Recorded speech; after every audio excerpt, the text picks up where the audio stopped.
Hello, everyone, and welcome to the Hyfi Preschool and Kids Weekly Training Podcast. We are so excited that you are here for week 4 of Truth 2. We are in the month of October. This is the 4th week, and this week we will be learning how God will always love me. As we learn about how I am forgiven, how God forgives me, we are going to be diving deeper into this truth that God will always love us no matter what. And today I'm joined by some of the Hyfi team. We have Crystal and Kayla. I am so excited that you are here with me today. You know what, Isaac? I'm really excited to be here with you today. That was said in the most calm, the calmest voice. That's so anti like excited Crystal. That's hilarious. I love it. Hey guys, excited. I am excited to be here too. Well, today we're going to dive in a little bit more on the story of how Jesus forgave Peter. But before we do that, this is one of my favorite seasons of the year. Yes, it's fall. Yes, it's starting to get a little crispy outside. Yes, the apples are growing, and I'm very excited for that. But also, it is football season. Hey-o. So I'm down here in the Southeast, so college football is pretty big down here. Crystal, you're over in the Northwest. So I want to hear, what are your do you guys have a favorite football team? Maybe is it your favorite football team this season, or maybe is it your favorite just always cheering for them team? Well, I feel like I need to say I grew up in Las Vegas. And so, of course, we didn't have a professional team. We didn't have a college team. We had nothing. So, it just wasn't a big deal to me. But living up near Seattle, Seahawks are huge up here. I don't even think I could tell you a player on the team, but I root for the Seahawks. I want them to win all the things. I have not watched a single game this year, but I get really excited when I see that they won because, I'm all about the Seahawks. Russell Wilson does not play for us anymore. I hear, look, I even say us like I'm invested in the team. I'm you really are, not. yeah. Would I love for them to go to the Super Bowl? Sure. Do I think they have a good chance? I don't know. But I like the Seahawks. Woo! Love it. So that culture up there for Seahawks is crazy. I had a cousin they lived up there for just a few years, moved back to Florida, and the only thing I have ever seen him wear is a Seahawks jersey. It's true. Ever. That's all he wears is his Seahawks jersey, even now that he's back in Florida. Yeah. So yeah, they got some crazy great fans up there. Kayla, what about you? Who are you cheering for this football season? I keep trying to cheer for like NFL teams, but I just love college football so much. And so I am from Mississippi. And so my go-to college football team that I cheer for is Ole Miss. But I also have recently become a Mizzou fan because you guys, did you guys see a few weeks ago that their game was so cool? They like made records and had like the longest field goal in SEC history. It was great. So those are my two college teams that I cheer for. And then NFL, I'm trying to cheer for the Titans because I feel like I need to because I live in Tennessee. But I really like the Kansas City Chiefs. I'm a big Chiefs fan. So are you a Chiefs fan or are you a Taylor Swift fan? Because that's a whole thing now. Are we gonna like hit that algorithm? I actually am like kind of not happy that like the Chiefs are getting all the attention because of Taylor Swift. I'm like, can't you guys just like, the Chiefs are great. How do you just not know about the Chiefs? Like Super Bowl champions. Like, how do you just not know? So I am a Chiefs fan. And when I watched the game last week, I noticed that they did a less Taylor Swift footage than they did a week or so ago, which was great. Because I was like, I love Taylor Swift, but when I'm here to watch football, I'm here to watch football. So Love it. What about you, Isaac? So I went to Florida State, so I'm a huge Florida State fan. Like, I was there when we won the national championship, but honestly, the last 10 years, it has been a little bit of a struggle to cheer for Florida State. I actually wore a Florida State sweater the other day, and one of my friends were like, oh, you just dug that out now that they're good, because I haven't seen that in the last 10 years nearly as often as you've worn it the last 3 weeks. Wow. And honestly, it's probably a little bit true, because we've had a few moments where it's been really rough. But this year we are having a good year. Super excited for them. And yeah, it's been a lot of fun to cheer for them. Yeah, Kayla, I'm kind of in the same boat though with the Titans. Like I've tried to be a Titans fan, but I don't know. Just college football for me is something special. So I'm gonna stick with my Florida State Seminoles. But yeah, sometimes it's easy to cheer for a team. Sometimes it is a little less. And actually, that's a little bit of what we are going to be looking at today as we look at how Jesus forgave Peter. Peter was put in a predicament. He had been following Jesus. He had been seeing some amazing things that he had done in his ministry here on earth.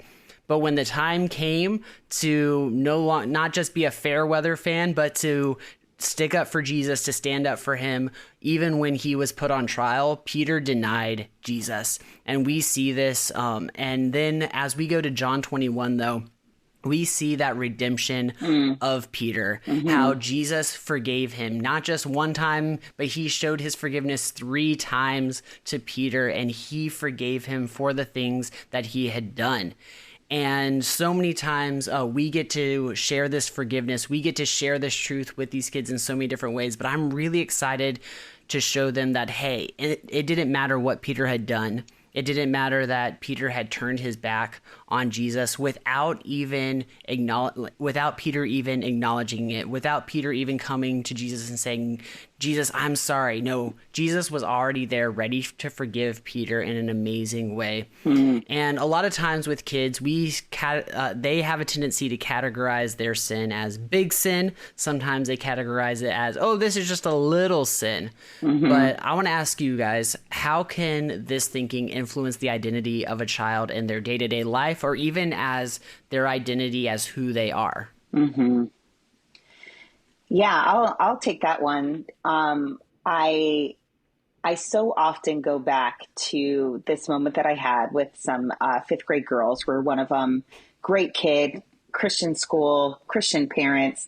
Like, she's one of those girls that you would just delightful to have because she always followed the rules and everything. And I can remember having a conversation where she said, I just don't feel like I'm a sinner. Like, I'm a good kid. And I think that's the problem that happens when kids equate sin as there's, big sins and there's little sins. And so as long as I don't murder, and as long as I don't steal, and as long as I don't lie, and as long as I obey, then I'm fine. I'm good. And are there sins that have different weights and different consequences? Absolutely there are. And we never ever want to pretend like there's not different weights to sins. But the bottom line is we have to teach kids that sin is sin. And all of us are sinners. All of us are broken. All of us are not living the way that God created us to live. And the only hope that we have is Jesus. Isaac, I'm actually thinking a little bit about the 3 circles video that you recorded for Hyfi. And that moment where you talk about how the world is broken. And then what our tendency is to do is to try and fix it ourselves. So we try and be really good. We try and get good grades, and we try and do all of that. And again, that's the result of thinking that there's big sins and that there's little sins. So as long as I don't fall into the big sin category, and as long as I have enough good things that kind of overcome any little sins, then I am good. But really, we have to teach these kids, you're not. It doesn't matter how big the sin or how little the sin, you still need Jesus. And that can be a hard thing, especially for some of our regular church-going kids to really come to terms with. But it's such an important thing when it comes to their identity, because otherwise they continue to grow up thinking that they are adding to their salvation, that they are adding to their sanctification, that, yeah, Jesus died on the cross, but I need to be really, really, really good so I can stay out of that sin category. But the bottom line is God loves us no matter what. Like, his love does transform us. His love does motivate us to obey, but our actions are not doing anything that's going to make him love us more or less. So we have the amazing opportunity to help kids see, like, you know what? It's great that you obey. And it is great that you do well in school. Like, I love that about you. But you know what? You still need Jesus because you're not perfect. You still need Jesus just as much as that kid who you think does all of these bad things. You need Jesus just as much. And your actions aren't why he loves you. He loves you because of who he is. So let that be your joy. Let that be your identity. Let that be where you're putting your hope, is in that identity that he has given you as his beloved child. For sure. And I've really loved how we do not shy away from saying, hey, you are a sinner. Hey, this is what sin is in Hyfi. And I love that about this resource. And I also love our definition of how we define what sin is. So we get to define that sin is when we choose to do what we think is best instead of following what God says is best. And in this story, we see that Peter chose to say, hey, he chose to be selfish and say, I want to protect myself instead of standing up for Jesus. And Jesus came in and said, hey, it doesn't matter what you've done, but you are forgiven. Yeah, and I love that definition, Isaac, because that choosing what we think is best instead of what God says is best, right? Like what his word says is best. It's a really concrete definition, but it's also expansive and helping kids understand it's not just what you do. It's not just that you lied. It's not just that you stole, but what were the motivations of your heart behind that? Like, there is sin that happens at that level before it even bubbles out into your actions or the words that you say. There are things that are happening in your heart that go against what God says is best and the best way to live, to honor and glorify him. And so I really think it's a great way as we wrap up this theme with flipped and forgiveness and helping us understand not only that sin is not just in big and small categories, but that like you were saying, Crystal, that our identity is not in what we do. Yeah. It's not in our performance. And who better to teach us about this than Peter, who sinned big time. And it was intentional over and over and over. This isn't a mistake. This is an intentional decision and action and betrayal of his friend and this guy that he loved and cared about and followed as Jesus, the Messiah and the Lord. And like he sinned in big ways and he sinned in small ways, and all of that culmination, it doesn't matter big or small. It still needs the forgiveness of Jesus. And I think that's something that we can impress on kids this week, is that no matter what age they are, if they're 3 or if they are 33, the leader in the room, like we all have a position in this story of brokenness and need of Jesus. I love when you talk about that need for Jesus, because at the end of the story, Peter isn't doing this grand gesture to show his repentance. He's not doing this big thing. Jesus is asking him, do you love me? And it is that identity, that showing of, yes, Jesus, you know that I love you, that is his identity, is in his love for Jesus, in his following of Jesus. And because of that, he is forgiven. And I really love that we can show these kids that, hey, it's not that Peter went out and, like Crystal said, got those good grades. It's not that he went and he shared Jesus with 3,000 people. He did that later. He did that. But he did that later. But it's not, it wasn't because of those things that he was forgiven. It is because of Jesus's love and forgiveness for him that he was forgiven. Yeah. And I think that is so strong when we get to show that these kids, that their identity isn't what they have done, but is what Jesus has done for them. And that is so exciting that we get to share that with them. So I want to ask you guys, as we talk about the gospel, as we talk about forgiveness, as we talk about this truth that God will always love these kids, and that what does this mean, not just for their identity right now, this Sunday or this Wednesday, but in the long run? Yeah, I think this is huge, because we know as leaders, and I think we have to continue to remind ourselves, like, we are laying foundations of spiritual development in the hearts and minds of kids and preschoolers right now that will follow them into their adulthood. The foundations that are being laid right now are so formative and so impactful for the trajectory of how the Lord is going to move and work in their spiritual journey in the future. But thinking about that always love of God and the fact that it's not performance-based, it's not us earning it, it's not us doing these things, that's so countercultural. It is. For us who we feel like we're in a culture that is it's really saturated with guilt and shame and do the right thing and performance, and you love me based on what I do. I am useful as a human in this world based on what I can give and output, right?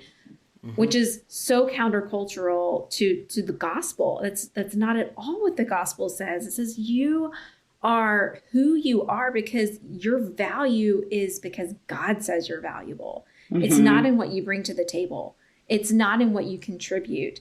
Which is why, as followers of Jesus, we care so deeply about the integrity and the integral parts of how kids are seen and known and valued and loved, and how we can display that as leaders each week in our classrooms, because we want to display and we want to model the love of who God is and how you are valuable because who God says you are, not because of what you do. Yeah. And I think absolutely. those are implications that have vastly kind of outrun and lead us towards seeing these kids as adults. I totally agree, Kayla. I was thinking a lot about just the anxiety that we know Gen Alpha is racked with. Kids as young as kindergarten are struggling with this feeling of, I have to present something, I have to be something, I have to prove myself in all of this. And we get to look at kids and say, the truth of who you are is that you are loved by God, and nothing's going to change that. So it's okay, because you are going to make mistakes. You aren't going to be perfect. There will be disappointments. You will mess up. And yet he loves you anyway. And then these kids get to be teenagers, where we know right now they are saturated in social media. Like we can't even grasp, like we can't totally grasp what it is like for them growing up in this. But we know that there is always this fear of, what are people thinking? How are they judging me? What are they, what's going to happen if I do this and if I don't do that and all this? And we just get to keep on saying, like, God loves you because of who he is. Let that be who you are. You are loved by God no matter what. And I think that in the long run, we will see these kids have a peace and a security that the world just can't offer, because so much of what the world offers is based off of what they do and what they don't do. And yet we get to say, nope, you are loved. That's who you are. And that's going to be huge for them as they become teenagers and young adults. Absolutely. I know I can't wait to teach this week. I can't wait for them to see how Peter was restored. I can't wait for them to see some of the DIY Dan intro videos as he restores an air blower and turns it into an air jet. I'm very excited for this week, for kids to be able to understand, to be able to grasp that Jesus is ready to forgive them. He will always love them no matter what. And I can't wait to be able to share this truth with them. So we can't wait for you guys to use Hyfi this week. We can't wait for you to jump in and share these truths with these kids, because next week we have a very special week. It is our fifth session of Hyfi, and we have some very special things happening coming up. So next week is Game Changer and Hooray Day! Woo! Let's go! Now those are special 5th sessions of the month where kids are going to hear the gospel in a fun, high energy way. It is something you will not want to miss, so be sure to tune in for that. So For Crystal, for Kayla,